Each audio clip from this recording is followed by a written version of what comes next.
అడవిలో ఒక చిన్న సాహసం. ఈ కథ ఒక అందమైన అడవిలో జరిగే స్నేహం మరియు ధైర్యం గురించి.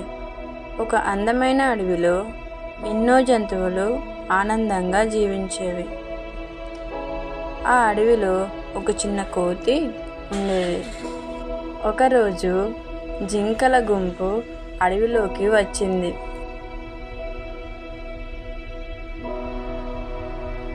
అప్పుడే ఒక సింహం అక్కడికి వచ్చింది.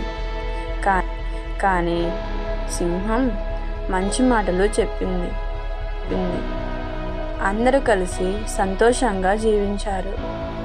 నీతి: స్నేహం మరియు నమ్మకం ఉంటే భయం పోతుంది. Subscribe, like, share. Thanks.